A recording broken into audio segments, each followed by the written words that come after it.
Olá, meus queridos irmãos, graça e paz. Você que está nos acompanhando neste momento, eu gostaria de pedir a você que se inscrevesse no nosso canal da igreja e curtisse para que o nosso canal tivesse uma relevância maior. E de antemão, eu gostaria que você abrisse a sua Bíblia no livro de 1 Coríntios, capítulo 15, o versículo 19. Um versículo que nos dias atuais nos faz ter um alento muito grande, que diz assim: se esperarmos em Cristo só nesta vida, somos os mais miseráveis de todos os homens. É sabido por todos que vivemos um período terrível, onde milhares e milhares de famílias estão enlutadas e pessoas desesperançosas. Mas eu tenho uma palavra de Deus para você. Continue firme, segure nas mãos de Deus e louve independentemente das circunstâncias. Eu queria que você fechasse os teus olhos onde você está aí e vamos orar ao nosso Deus. Ó Pai, nós queremos esperar em Ti, ó Deus, em todo o tempo. Ó Deus, nós sabemos que esta vida não é a única que nós temos. Nós temos uma viva esperança. E essa esperança está em Ti, Jesus. Ó Deus, dar-nos, ó Deus, forças para continuar. Ó Deus, dar-nos forças, ó Deus, neste dia, ó Deus, durante a nossa caminhada para prosseguir, Pai. Independente da circunstância, que possamos estar firmados em Ti, Jesus. Ó Deus, que possamos, ó Deus, ter a certeza que o Senhor está conosco todos os dias. Ó Deus, neste momento eu oro, ó Deus, por aquelas pessoas, ó Deus, que não têm palavras, ó Deus, que possam sair das suas bocas. Ó Deus, e que tão somente as lágrimas derramem, ó Deus, nos teus olhos. Que o teu anjo, ó Deus, possa recolher, ó Deus, e possa levar, ó Deus, até o teu trono, Pai. Senhor, faz um milagre, ó Deus, na vida de cada um que precisa, que esteja acompanhando esse culto, ó Deus. Que o Senhor possa, ó Deus, dar força, revigorar a saúde. Ó Deus, apresenta, ó Deus, a nossa cidade, ó Deus, em Tuas mãos. A vida, ó Deus, de cada pessoa, ó Deus, em Tuas mãos, Senhor. Continue cuidando de nós. Isso é o que nós pedimos a Ti, em nome de Jesus Cristo. Amém. Querido, mesmo se você chorar, saiba que as suas lágrimas estão sendo recolhidas. Saiba que Jesus está olhando para você e vamos louvá-lo a Ele neste momento. Aleluia.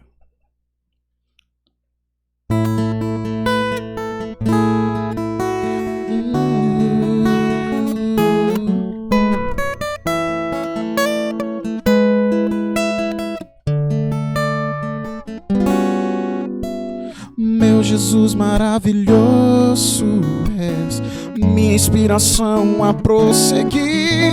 E mesmo quando tudo não vai bem, eu continuo olhando para Ti, pois sei que Tu tens o melhor para mim.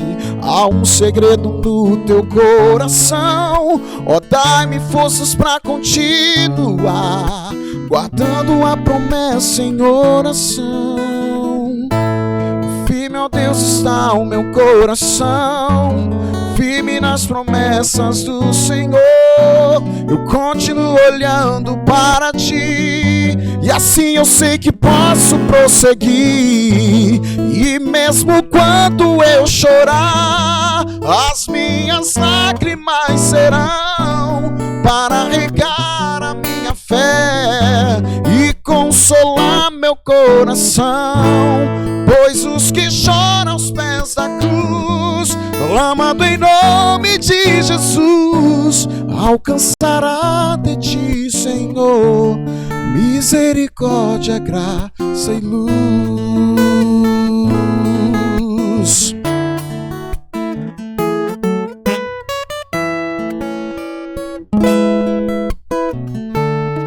O Teu grande amor não cessa, Teu grande amor não cessa, eterno e não tem fim. Quão grande és Tu, Senhor, quão grande és para mim. Tua graça é o meu refúgio, distante do seu poder. Maravilhoso és, maravilhoso és pra mim. Firme, ó Deus, está o meu coração, firme nas promessas do Senhor. Eu continuo olhando para ti, e assim eu sei que posso prosseguir.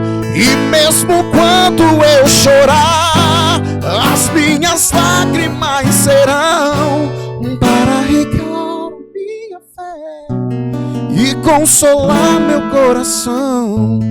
Pois os que choram aos pés da cruz, clamando em nome de Jesus, alcançará de ti, Senhor, misericórdia, graça e luz. Queremos o teu nome engrandecer e agradecer-te por tua obra em nossas vidas. Confiamos em teu infinito amor, pois só tu és o Deus eterno sobre toda a terra. Tu és o Deus eterno e Ele é sobre toda a terra. Cante comigo. Grande é o Senhor e muito digno de louvor. Na cidade do nosso Deus, teu santo monte, a alegria de toda a terra.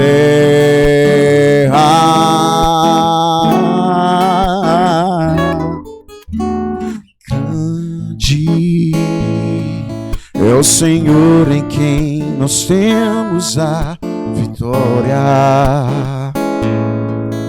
e que nos ajuda contra o inimigo. Por isso diante dele nos prostramos.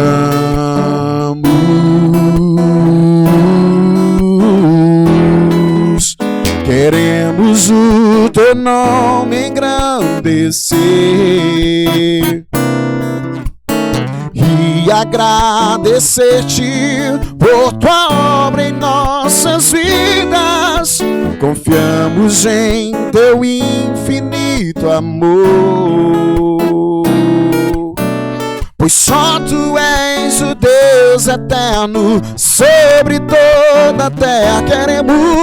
Queremos o teu nome engrandecer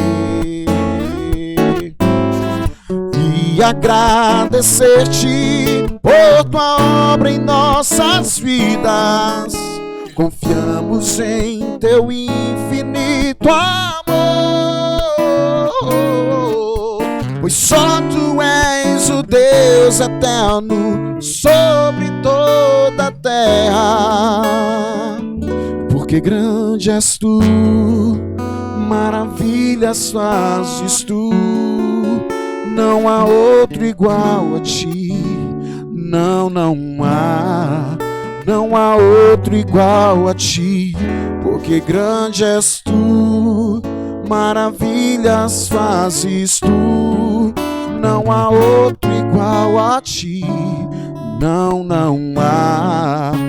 há outro igual a ti. Cante digno de glória, digno de glória e louvores. Levantemos nossas mãos e te adoramos, ó Senhor, digno de glória e louvores.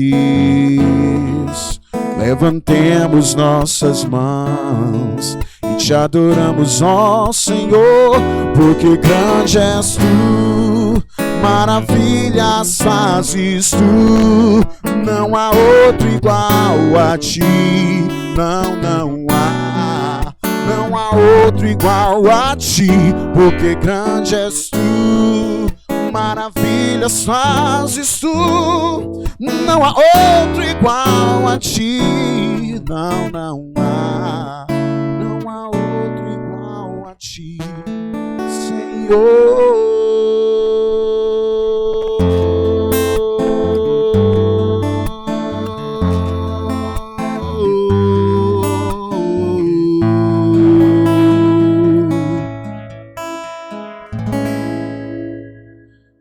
Senhor, a Ti nós agradecemos, ó Deus, e que jamais possa o louvor faltar em nossos lábios, independente da situação. Entregamos a Ti, ó Deus, tudo o que temos. Receba a nossa adoração em nome de Jesus Cristo. Amém.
Graça e paz a todos, da parte do nosso Senhor Jesus.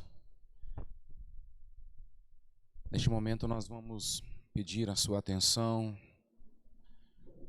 para dar ouvidos à palavra do Senhor nessa noite, neste culto de domingo.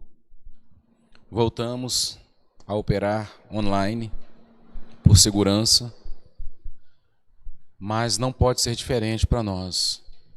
O culto precisa ser feito ao nosso Deus da mesma forma. Então abra o seu coração nessa noite, abra a sua mente para receber essa palavra. Prometo não te cansar, querido, mas enquanto você estiver cultuando, faça isso de todo o seu coração. Se estiver com a sua família, cultue ao Senhor. Se estiver no trabalho, cultue a Deus. Você já o louvou, eu creio, com nosso irmão Jefferson, com o Ministério de Louvor. Agora dê ouvidos à palavra que vai ao seu coração. Amém? Eu queria te convidar para abrir a sua Bíblia no livro de Atos dos Apóstolos, no capítulo de número 9, leremos um texto bastante conhecido que trata da conversão de Saulo. Atos capítulo 9, está escrito assim, a partir do primeiro verso. Saulo, mantendo ainda ameaças de mortes contra os discípulos do Senhor, dirigiu-se ao sumo sacerdote e pediu-lhe cartas para as sinagogas de Damasco, a fim de que se encontrasse alguns daquela seita, quer homens, quer mulheres, os levasse presos a Jerusalém. Aproximando-se ele de Damasco na sua viagem, de repente o cercou um resplendor de luz do céu, e caindo por terra, ouviu uma voz que lhe dizia: Saulo, Saulo, por que me persegues? Ele disse: Quem és, Senhor? Respondeu o Senhor: Eu sou Jesus, a quem tu persegues. Agora, levanta-te, entra na cidade, lá te será dito o que te convém fazer. Os homens que iam com ele pararam espantados, ouvindo a voz, mas não vendo ninguém. Saulo levantou-se da terra e, abrindo os olhos, não via coisa alguma. Guiando-o pela mão, conduziram-no para Damasco. Esteve 3 dias sem ver, e não comeu nem bebeu. Havia em Damasco um discípulo chamado Ananias. Disse-lhe o Senhor em uma visão: Ananias. Ele respondeu: Eis-me aqui, Senhor. Disse-lhe o Senhor: Levanta-te e vai à rua chamada à direita, e pergunta em casa de Judas por um homem de Tarso, chamado Saulo, pois ele está orando. Numa visão ele viu que entrava um homem chamado Ananias e impunha sobre ele a mão para que tornasse a ver. Respondeu Ananias: Senhor, Tenho ouvido muita coisa a respeito desse homem. Quantos males tem feito aos teus santos em Jerusalém. E aqui tem autorização dos chefes dos sacerdotes para prender a todos que invocam o teu nome. Disse-lhe, porém, o Senhor: vai, este é para mim um vaso escolhido para levar o meu nome perante os gentios, os reis e os filhos de Israel. E eu lhe mostrarei quanto deve sofrer pelo meu nome. Então Ananias foi, entrou na casa, impondo-lhe as mãos, disse: irmão Saulo, o Senhor Jesus, que te apareceu no caminho por onde vinhas, me enviou para que voltes a ver e sejas cheio do Espírito Santo. E imediatamente lhe caíram dos olhos umas escamas e voltou a ver. Levantando-se, foi batizado. Amém? Feche os seus olhos. Ore comigo nessa noite. Senhor, essa é a sua palavra. E eu creio, Senhor, nessa sua palavra. Ó Deus, neste momento eu creio que vidas estão, Senhor, atentas à sua palavra. Nesse momento eu creio que a sua igreja está atenta à sua palavra. Eu vejo famílias, Senhor, assentadas em casa, ó Deus, na sala, vendo pela TV, ó Deus, buscando a tua face nessa hora. Eu vejo pessoas, Senhor, com aparelhos na mão, ó Deus, ansiosos, ó Deus, por receber a sua palavra.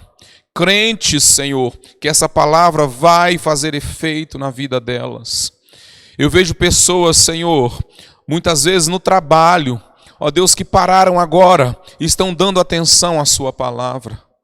São tantas mentes, são tantos corações conturbados às vezes, preocupados, quem sabe, mas ansiosos por ouvir a sua voz. Deus amado, em nome de Jesus, não frustre, Senhor, os teus filhos nessa noite. Tem misericórdia de cada um, Senhor. Sonde corações, mentes. Ó, meu Deus, tira todo o medo, traga esperança, traga confiança, Senhor, para os teus filhos nessa noite. Meu amigo Espírito Santo, pregue, por favor. Em nome de Jesus, nós oramos. Amém. Queridos, nós lemos a conversão de Saulo. E essa história é uma das mais fantásticas da igreja cristã. É uma história que nos ensina, que nos fala de transformação de vida. E que o Espírito Santo nos converta verdadeiramente a Cristo.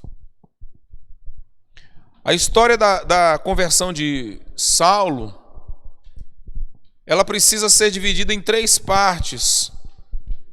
Mas antes de fazermos isso, é importante que nós abordemos o conceito bíblico de conversão.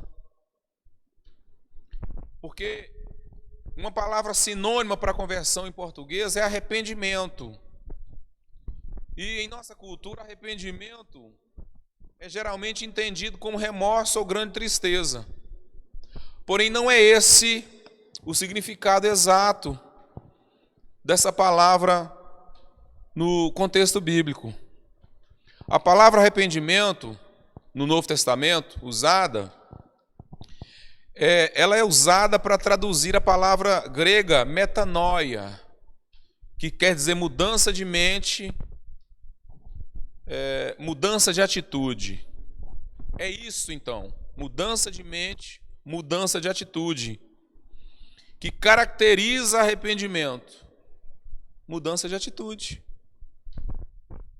Então a palavra conversão nos transmite bem esse sentido.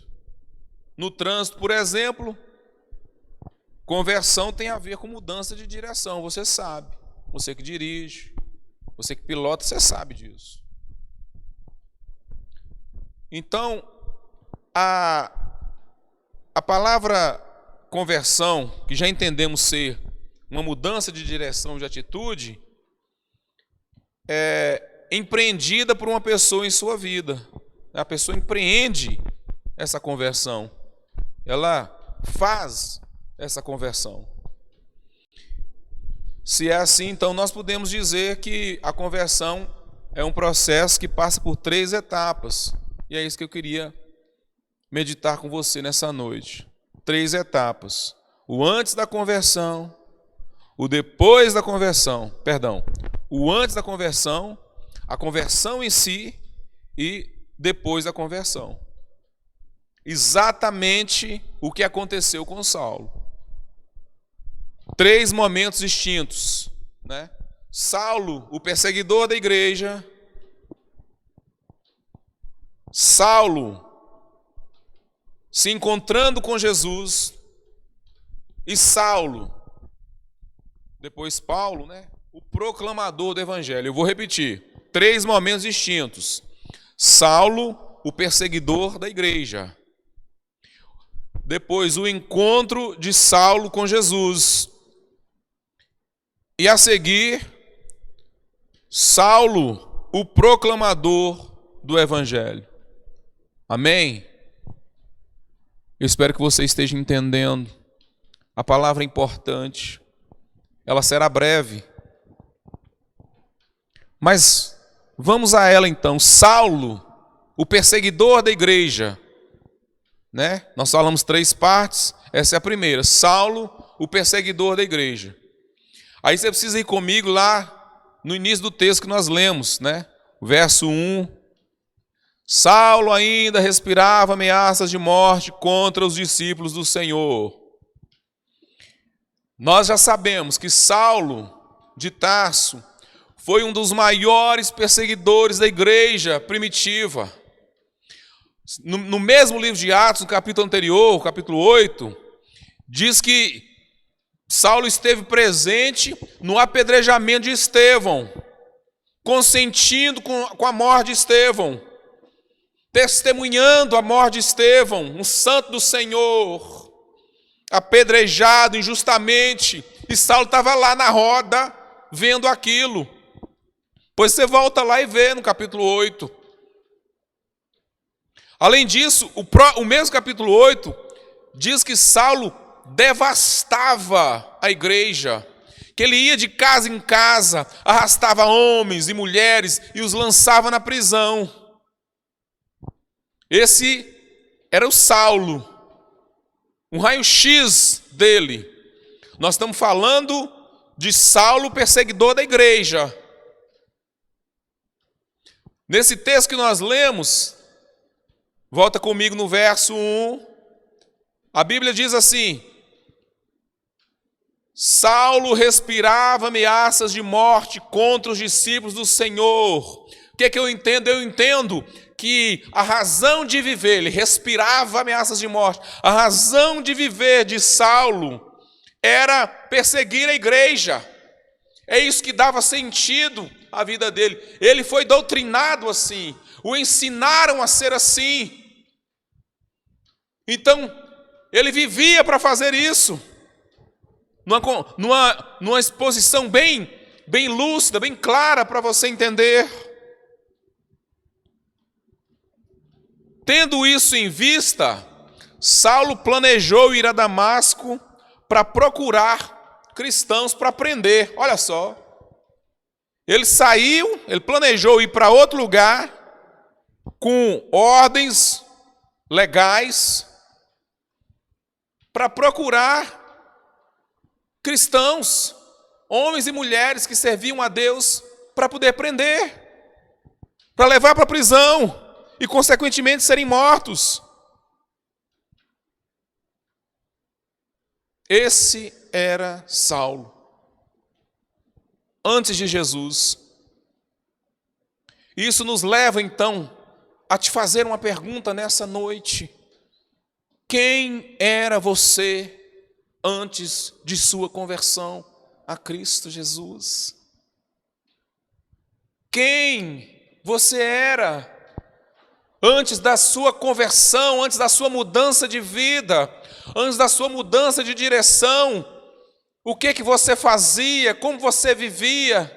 Você pode se recordar disso? Volta aí no tempo. comigo. Você era alguém que fazia seus planos sem sequer consultar o seu Deus. Alguém que não se interessava em saber se os seus propósitos eram os propósitos de Deus. Você submetia os seus planos à vontade de Deus. Meu querido, talvez você ainda hoje esteja no caminho de Damasco. Talvez você ainda hoje esteja na direção errada. Talvez você vivia uma vida seguindo o caminho de Damasco, com más intenções, com intenções de coração errada,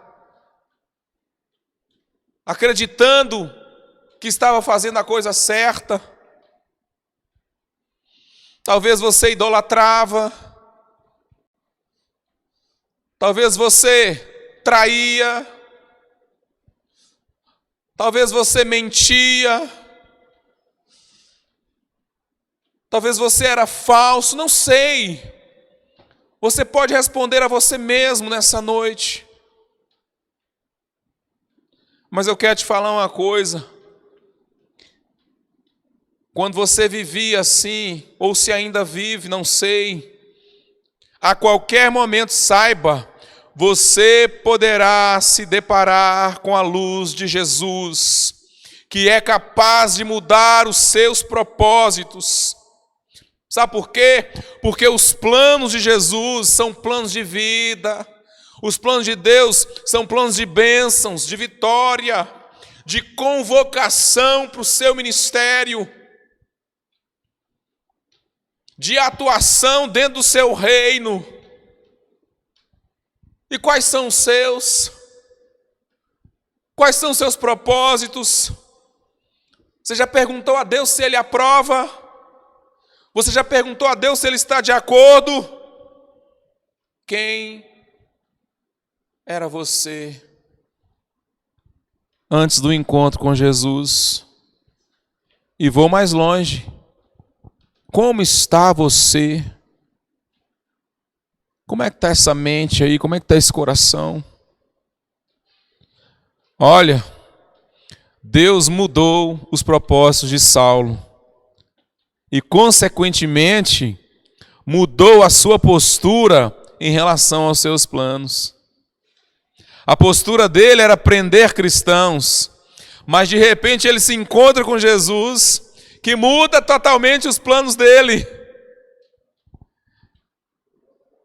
Quem sabe Deus está precisando mudar os seus planos também. Quem sabe Deus está precisando mudar seu pensamento. Quem sabe Deus está precisando mudar suas atitudes. Quem sabe Deus está precisando te tirar desse caminho de Damasco, te colocar no outro caminho, para que você assim, de forma sincera, como Saulo era, porque Saulo fazia o que ele fazia, de forma sincera, acreditando que ele estava fazendo a coisa certa. O problema é quando nós estamos fazendo as coisas não de forma sincera, sabendo muitas vezes que não está certo, sabendo muitas vezes que não é o melhor caminho, sabendo muitas vezes que não é a melhor direção, mas ainda estamos rumando para lá, ainda estamos caminhando para lá. A nossa consciência, que é Deus, a nossa mente, que é o Senhor, está falando, não é por aí, não é pelo caminho de Damasco, não é com essa intenção, volta. Mas nós muitas vezes teimamos, nós muitas vezes insistimos, perseveramos naquilo que não é bênção. E aí acontece o que, Walter? A queda do cavalo. Aí acontece aquilo que aconteceu com Saulo. E esse é o segundo momento. Esse é o segundo momento. O encontro de Saulo com Jesus. Se você acompanhar comigo o texto, a partir do verso 3, você vai ver.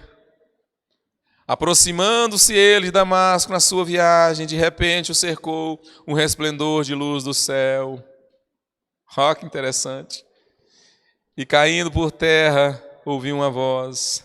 Aleluia. A caminho de Damasco, em seu papel de perseguidor da igreja, Saulo, de repente, tem um encontro com Jesus. O texto diz para nós que uma luz vinda do céu brilhou ao seu redor, de modo assim que provavelmente o cavalo em que ele estava se assustou e aí caiu por terra, no chão já, caído. Ele ouve a voz confrontadora de Jesus, a voz confrontadora de Jesus. Saulo, Saulo, por que você me persegue? Por que você luta contra mim? Por que você não faz minha vontade? Por que, Saulo, você anda por esse caminho de Damasco, quando não era para andar por aqui, por esse caminho? E aí, num diálogo breve, você conhece o texto, você leu comigo? Saulo se levanta, né? Eu imagino assim, bate a poeira da túnica, das vestes, mas ele percebe que ele está cego.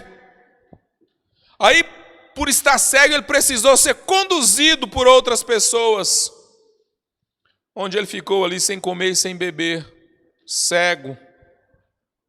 Querido, entendamos algo. O encontro com Jesus é o gatilho que dispara em nós a conversão, a transformação. Quando encontramos com Ele, a nossa vida é abalada, é confrontada. Impossível não tomar uma atitude, impossível não mudar, impossível não ser diferente. É isso que o texto está dizendo para nós. De repente, Jesus cruza nosso caminho e nos faz cair do cavalo, e nos faz acordar, e nos faz vermos quem somos nós, como estamos vivendo, e nos abre a mente para o nosso comportamento, para o nosso temperamento, para as nossas palavras, para as nossas atitudes, para a nossa paciência, para a nossa incoerência. O encontro com Jesus ativa em nós esse gatilho. É como se apertasse um botão, on, ligou, e nós começamos a perceber como estamos vivendo. É inevitável. Começamos a comparar a vida que estamos tendo. Jesus vem até nós e abala as nossas estruturas, as estruturas das nossas vidas, de modo a cairmos no chão. Aí, quando estamos no chão, Ele começa a nos confrontar e pergunta: por que você tem conduzido a sua vida dessa maneira? Por que você tem vivido assim? Por que você não tem ouvido a minha voz? Por que você não cumpre as promessas que faz a mim? Por que você diz que vai fazer e não faz? Por que você não nega a si mesmo? Por que você tem essa dificuldade toda? Você precisa mudar de atitude. Jesus falando. Jesus nos orientando, querendo nos conduzir. E bem-aventurados são todos aqueles que se deixam conduzir por Jesus. Porque após essa confrontação, querido, Ele nos orienta quanto ao que nós devemos fazer. Foi assim com Saulo. Quando nós nos levantamos do chão, percebemos que estávamos cegos. Percebemos a nossa cegueira. Não uma cegueira literal, como foi no caso de Saulo, uma cegueira espiritual, psicológica. Percebemos que não estamos desfrutando da verdadeira vida e que estamos precisando de ajuda para caminhar, de ajuda para seguir. O encontro com Jesus nos mostra o nosso real e verdadeiro estado de vida. Aí eu sou obrigado a te perguntar, eu vou repetir. O encontro com Jesus nos mostra o nosso real e verdadeiro estado de vida. E aí eu sou obrigado a te fazer uma pergunta. Obrigado a te indagar nessa noite. Você já teve o encontro com Jesus? Você já teve o encontro com Ele? Como é que foi essa experiência? Como foi a sua experiência, o encontro com Jesus? Ele mudou seus planos? Ele transformou a sua vida? O seu caráter? A partir desse encontro com Ele, e ao ouvir a sua voz, qual foi a sua atitude? Qual foi o seu comportamento? Porque Saulo não foi mais a mesma pessoa. Saulo já não era mais a mesma pessoa. Ele já não era mais o dono dos seus planos. Quando Saulo pergunta assim: quem és tu, Senhor? A gente pode entender que ele está indagando para Jesus o que é que ele deve fazer. Porque Jesus imediatamente diz para ele assim: levanta-te, entra na cidade e lá será dito o que te cumpre a fazer. E é o mesmo Jesus que fala com você nesse encontro: olha, você até agora tem vivido dessa e dessa forma, não tem me agradado, mas a partir de agora eu quero que você se levante. Ei, levanta aí, ó, bate essa poeira da roupa, limpa, agora anda pelo caminho que eu vou te mostrar. Agora tenha uma vida com plenitude, conforme eu vou te dizer. Agora me agrade, agora me busque, agora faz minha vontade, agora trabalha para mim. Engrandeça o meu reino, edifica ele. O Senhor vai falando isso para você e para mim. No encontro, é preciso se encontrar. Para fazer isso, tem que se encontrar com Ele. Por isso foi a pergunta: você já teve um encontro com Jesus? Ah, Walter, mas eu estou na igreja tem 10 anos. Ah, Walter, mas eu sou professor de escola bíblica, eu ensino. Ah, mas eu sou presbítero lá na igreja. Ah, mas eu sou diácono. Ah, mas eu sou obreiro. Ah, a pergunta é para você mesmo: você já teve um encontro de verdade com o Senhor Jesus? Que você possa se responder essa pergunta.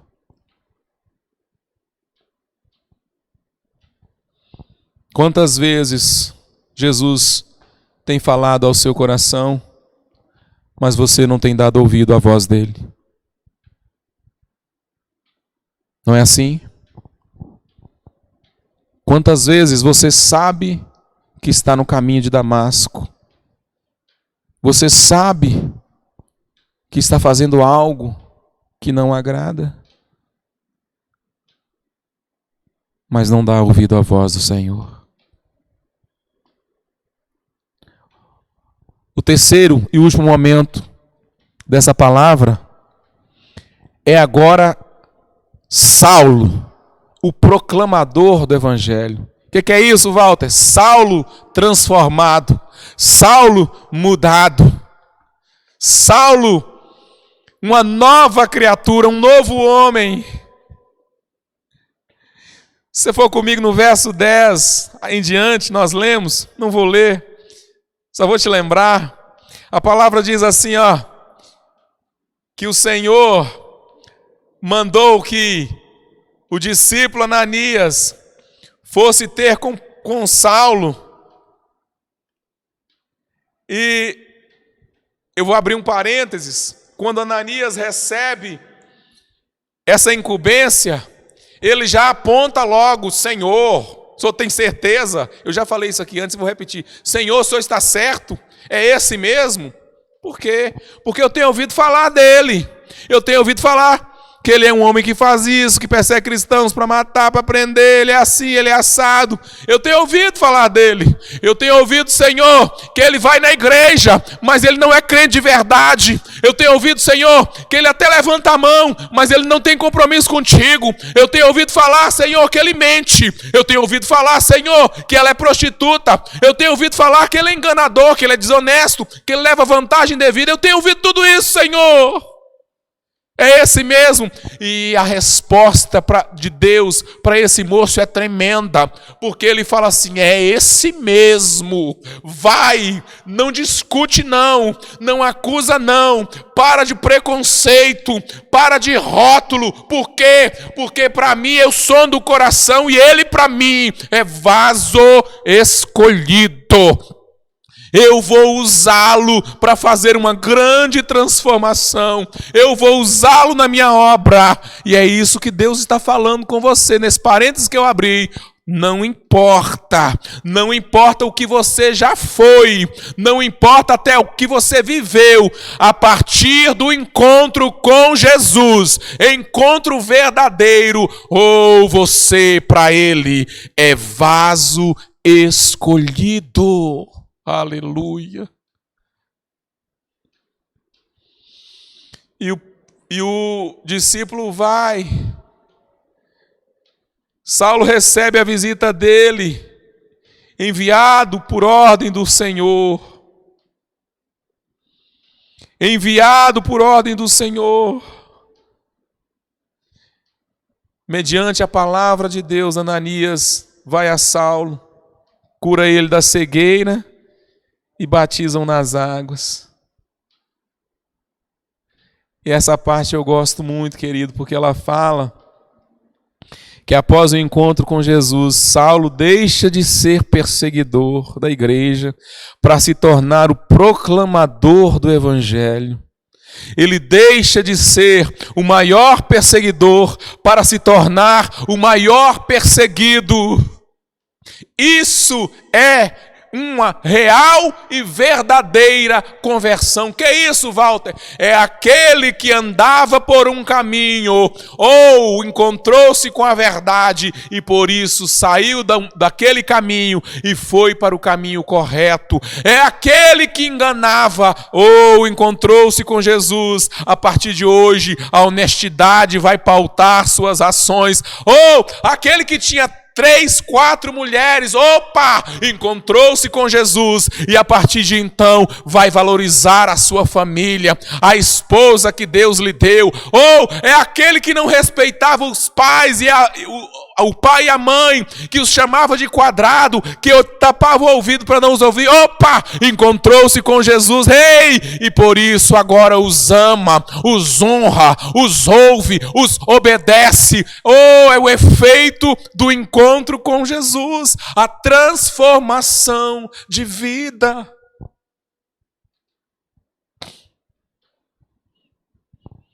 E eu tenho que te fazer uma última pergunta nesta noite.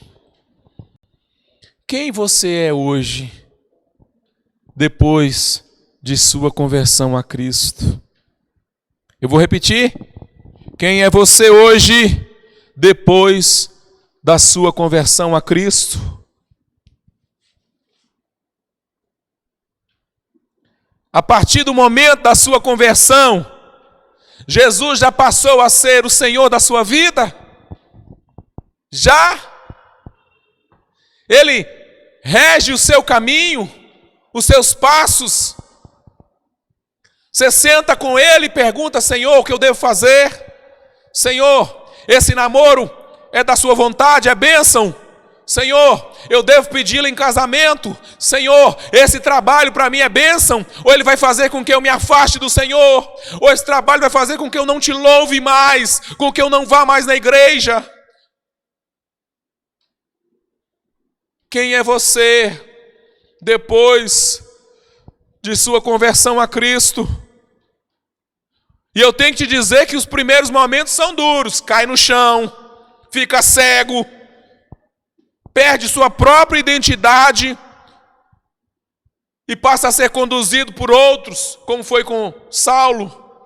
Mas a partir desses momentos duros, você se tornou uma nova criatura, transformada por Jesus? Você pode responder essa pergunta nessa noite? Eu estou terminando, querido. Eu vou te dizer que a pergunta é: se a partir do seu encontro com Jesus, depois da sua conversão, você é uma nova pessoa? Ser religioso não basta. O que Jesus quer é transformar a sua vida, para que você seja usado no reino dele. Jesus não aceita vidas tão somente religiosas, cumpridoras de horários, de dias. Não, não, não.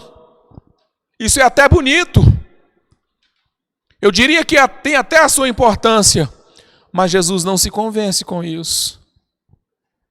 A vida precisa ser modificada. Jesus não aceita vidas tão somente religiosas.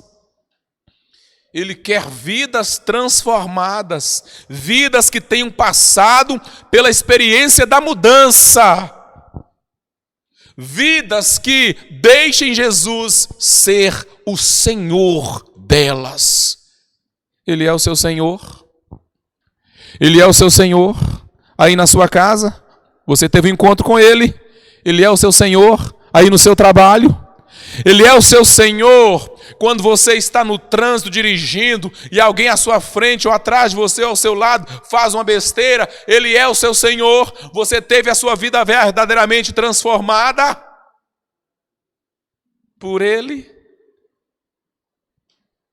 Queridos, ser submisso, ser servo, é a condição para exercer o ministério no reino de Deus.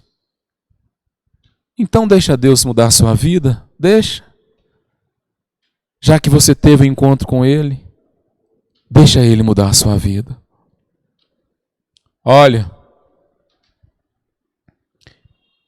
nós entendemos com esse texto, com essa palavra, eu vou terminar assim, que conversão tem a ver com mudança de direção e atitude quanto à sua vida.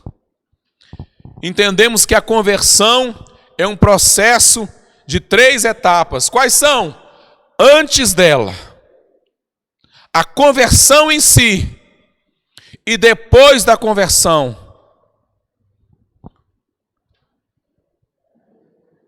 então, quando nós entendemos isso, nós somos desafiados. E eu vou deixar isso para você meditar aí com seu consciente, com seu coração, com a sua família. Você quer converter a sua vida a Cristo? Ou seja, mudar de vida? Você que se diz convertido a Cristo, consegue identificar em você mudanças significativas na sua vida? Ou seja, um antes e um depois? Consegue? Eu vou encerrar dizendo para você uma coisa. Ninguém é a mesma pessoa depois de encontrar-se com Jesus. Ninguém continua sendo o mesmo depois de um encontro com Ele. Pense nisso. Que Deus, em Cristo Jesus, abençoe a sua vida e a vida da sua família. Ore comigo nessa noite. Senhor, A sua palavra foi ministrada, Pai, aos corações, meu Rei. A sua palavra foi derramada, Senhor, nos lares, nas casas, na sala, no quarto, na cozinha, dentro do carro. A sua palavra, Senhor, ela foi ministrada. O nosso amigo Espírito Santo fez esse trabalho de semear essa palavra nessa noite. Deus, que essa palavra confronte o nosso coração, a nossa mente, e que nós tenhamos plena condição, Senhor, de vivermos, Senhor, essa palavra um dia de cada vez, Senhor. Um dia de cada vez, vivendo a sua palavra na maravilhosa experiência da conversão e do encontro contigo. Que o Senhor em Cristo Jesus possa fazer valer essa palavra nas nossas vidas. É o que nós pedimos a Ti, em nome de Jesus Cristo. Amém. Que o Senhor te abençoe, viu? Culto terça-feira, culto quinta-feira, culto domingo de manhã e à noite. Você é um convidado da Segunda Igreja Presbiteriana Renovada, aqui de Teoflotone. Receba a bênção do Senhor. E que o amor de Deus, que a graça do nosso Senhor Jesus Cristo e as doces consolações do nosso amigo Espírito Santo esteja com toda a igreja do Senhor e permaneça até a volta do nosso Senhor Jesus Cristo. Amém. Graças a Deus. Muito obrigado.